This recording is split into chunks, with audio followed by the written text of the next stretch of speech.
Located along Phoenix's southern city limit, the Gila River Indian community has a tribal membership of more than 11,000 people.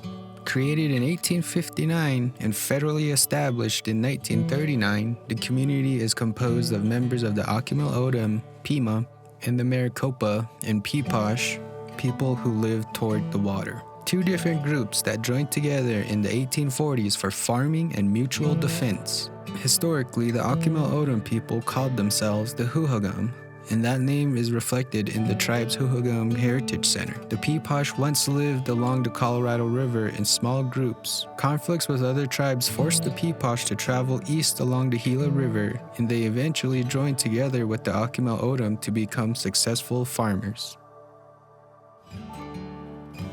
Artist Aaron Sabori discusses how his family, culture, and environment influences his creativity.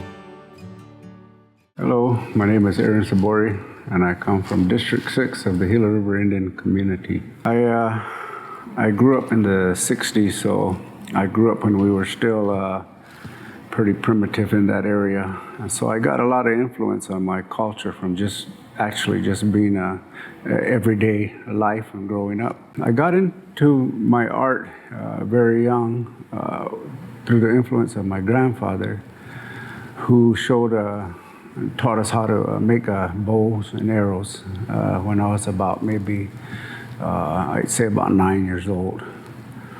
In school, in about 1973, they had an art teacher that came in.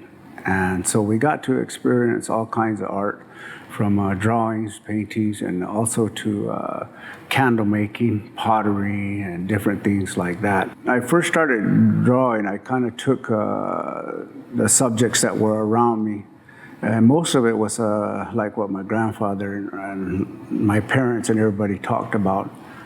But it wasn't until I got older that I started really getting into my culture and putting my culture on canvas or carving it in the saguaro cactus ribs or on gourds or whatever it was that we did. And one of the things that I learned was that it wasn't very difficult to put my culture into my artwork because it was an everyday thing for me. I grew up that way. And as I got older, and I'm a self-taught artist. I didn't go to any schools, which I've always wanted to, but I never did. And I just kept working at it, and every time I'd get an idea, sometimes I'd find a piece of wood somewhere, and it just looked like it needed to be painted on, so I painted on them. So probably throughout the Northwest, there are some of my art everywhere that I probably just gave to somebody when we found a board on the road or something, a circle, and then I just kind of put it together, put something in there, whatever was at that time. And so when I started to do my art, I started to put a lot of those in there.